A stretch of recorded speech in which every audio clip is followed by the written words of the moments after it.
So Charlie, we've come to meet today to McCormack Family Farms. Yeah. So could you tell us a bit about the history of the farm? Yeah, so my grandfather started in the 1980s. He was working in Warrenstown. He was doing deliveries for Dublin markets and elsewhere as well. But he found that there was an opportunity in growing herbs, lettuces, and because back in the day, Ireland was very export or import for importing products for crops and products like that. So so he went into that market and he started with 1 acre in the back of his house, and it was all done by hand. So like all hand weeding, like a push plough and everything. So and even just a small tractor just to do that bits and bobs. So and then around 2010, 15ish, my dad came in as a main role as manager director, and ever since now up to this day we've been getting bigger and bigger. So like we started with 1 acre, we're now over 600 acres, so Yeah. it just shows you how big we've gotten. So Yeah. And your primary focus on what, growing what? so we mainly focus on baby leaf, like spinach, rocket and mixed leaf, but we also produce like iceberg and snack lettuce and other herbs as well. Right. Like parsleys, coriander, and we also do mint and basil then ourselves then as well. Yeah. So yeah. Really specialised? Like machinery, I guess, is all specialised. The crop is really specialised in all the agronomy Oh yeah, around no, it. yeah, especially because it needs to be done if we want to compete with other competitors, like especially against Italy and Spain. Yes. So we need these big machines, and so it needs to be done, like, you know. Yeah, yeah. I suppose, look, our involvement with you as a business is we've supplied you with Trimble your guidance systems to your tractor. Yeah, so yeah, we've about 8 Trimble systems, I think, and we need them for groundwork, and we need them for planting and so on, and especially spraying then as well for traceability and tracking and record keeping. So it needs to be done for these sort of things to be fully have these records for, obviously, for any audits or anything like that. So you know. Great. So what we might do is we might go out to the field and see where all your plants are growing or whatever, and see where it all starts. Yeah, no problem at all. Yeah. Thank you, Charlie. The process for preparing your seed bed. Yeah, basically. So what he's doing here is just a bit loosening up the soil before we start bed tilling. The bed tiller we have is for doing 3 beds at the one time. So he has his GPS system that will keep him straight the whole time. So when he's bed tilling, all he has to do, he's going in that same AB line every time. So it's a lot easier for him and for us then if we want to start sowing then straight after this. Yeah. So when say a crop like this is taken, are you ploughing? Yeah, so once these crops are finished, we will plough it in, and then we do this whole system again. So we do plough, rotivate, maybe do a bit of ripping beforehand, depends on the soil, if it's hard or if it's soft or whatever, and then we bed till then to create for a bit of sowing then after that. Yeah.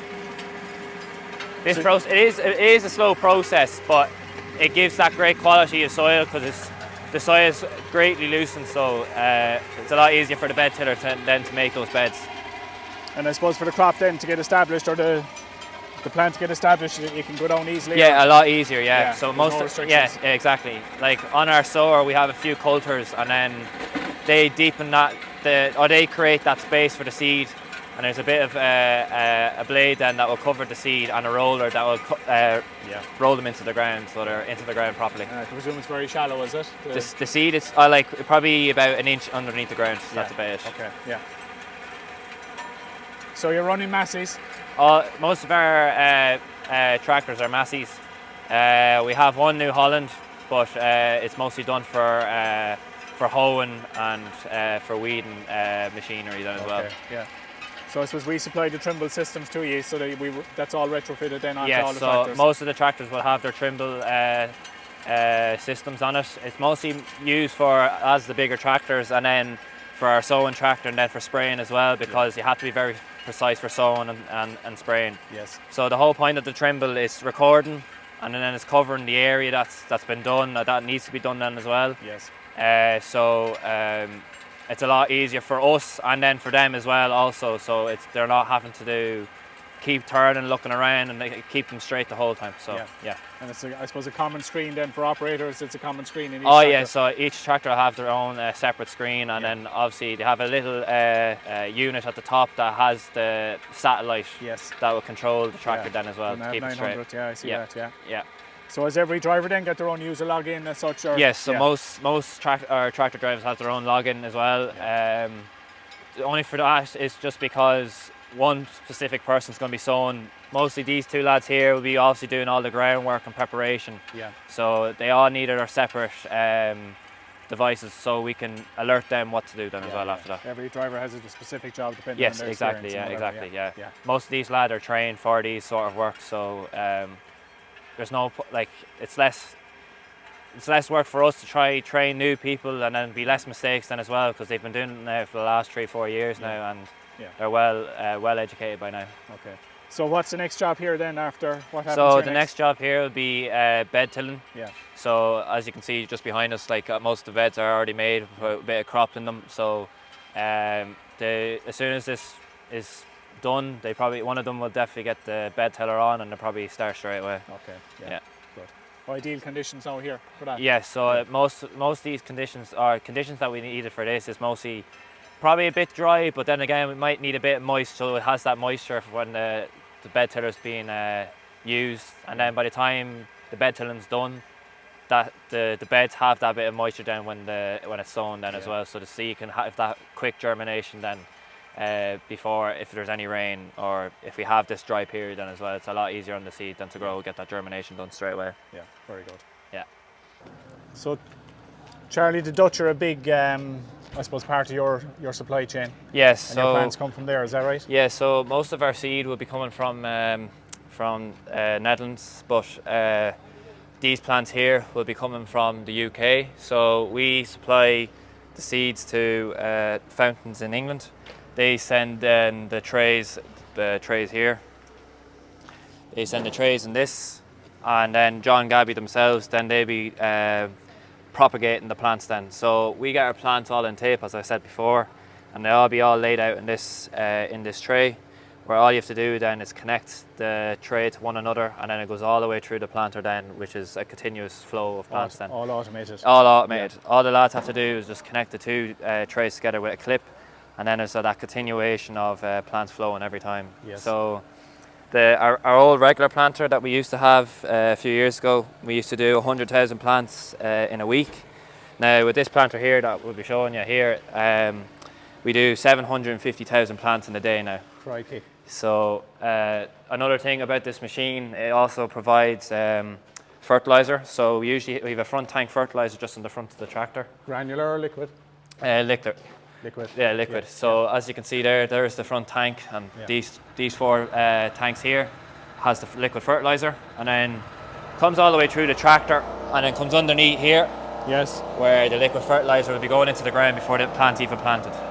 So yeah, the plants will be all laid up on this table here then. Comes all the way down through the chute, and then all the way through the coulters then, where there's a blade at the back that'll cut them individually then as well. Yeah. There's also, you can set spacing then on the other side where there's a control pad. So say for most of our lettuce will be 10 inches. So we put in 10 inches for the specific plant. The planter will cut, or the blade will cut every time at 10 inches every time when the tractor's moving. Yeah. So that's an American machine, I can see with the flag, is it? So this is an American machine. Yeah. It's the first of its kind in Ireland at the moment, as we know, and it's been a huge help just with yield as well. Like we can, as I said already, like 750,000 plants in a day compared to a week.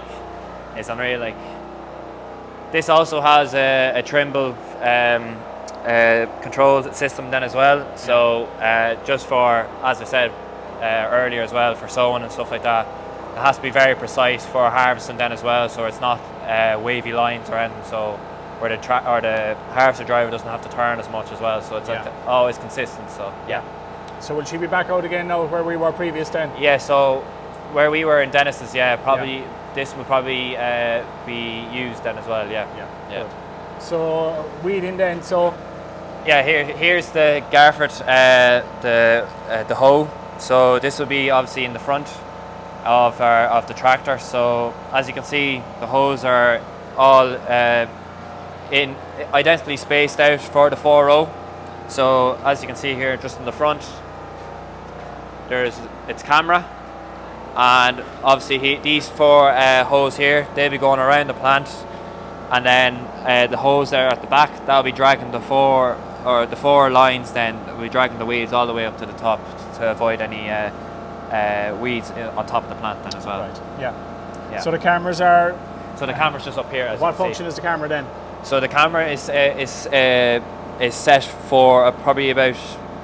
The height is probably about 2 meters ish. Yes. But like it can identify the plant fairly quickly because the crop is obviously set for 8 inches. That will go around it for 8 inches then as well. So it's just avoiding the plant every single time when it's going around the plant. Yeah. Yeah. And how does it avoid it then? Say, is it that it would stop rotating, or? So the way it works is, so if there's a plant in front of it, it will go around it. Yeah. But if there was a weed in between it, you can just see here these little hook gaps here. Yeah. It hooks the plant, and it will hook them around the plant then as well. Okay. Yeah. Yeah. So again, avoiding the use of sprays. Yes, it's a more sustainable way for using sprays. Yeah. Yeah. Although if say the Garfield misses it, we'll obviously have to go a bit of hand weeding, but like it's very reliable, it's very consistent as well. So we only have the few weeds that will probably grow before harvesting. So like it'll be only small, where these would obviously take much more of the plant or the weeds when it's weeding them. Good. Yeah. So UK made. UK made. Yeah. So the big reality is a lot of the equipment has to be imported. It's just most of our machinery is all imported, which is the way it is. Like obviously scale wise, England's obviously way bigger than Ireland for production, same as the planter for America, and then as well for the harvesters in Italy and Spain, where they're doing a bigger production. But like as I said, like we're trying to promote Irish growing, so this is the whole point, to showcase that, to make a bigger production for everything. So you know, and it's high tech, and it's high tech, and you need to be incredibly efficient for you as a grower. Oh no, yeah, 100%. Like if we want to compete against other competitors, like obviously for Italy and Spain, like this has to be done, you know. So yeah. Cool.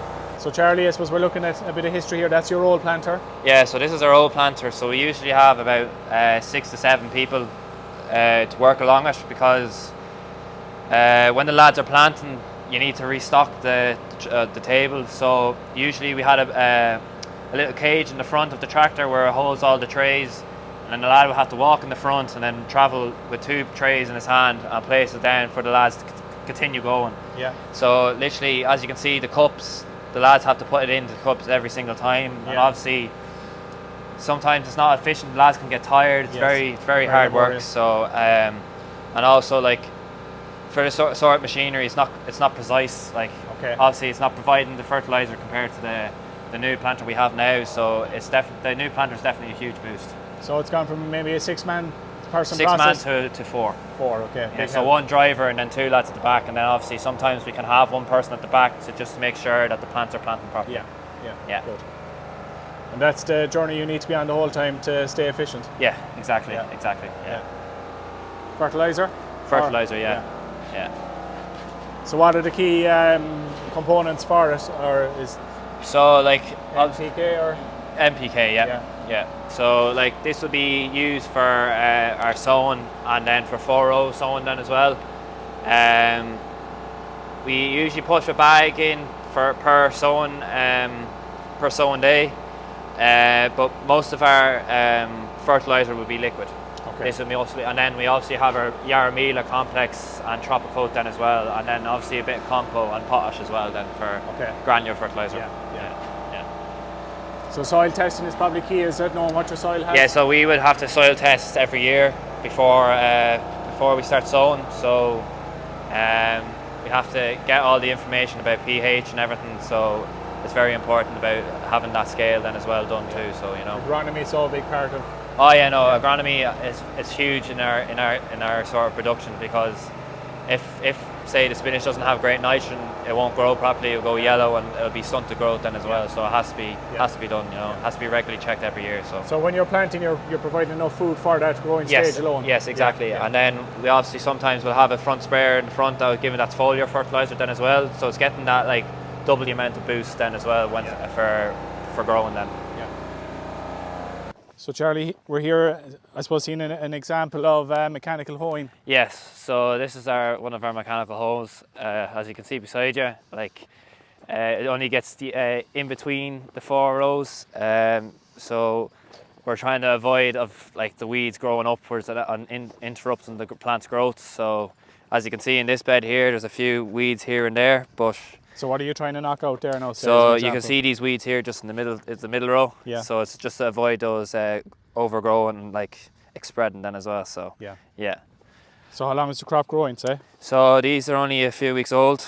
Probably another few weeks to go before fully harvest. But yeah. So you can see like it is clearing the whole 4 rows there. So it's doing a pretty decent job. So yeah. So will you have to hit that again?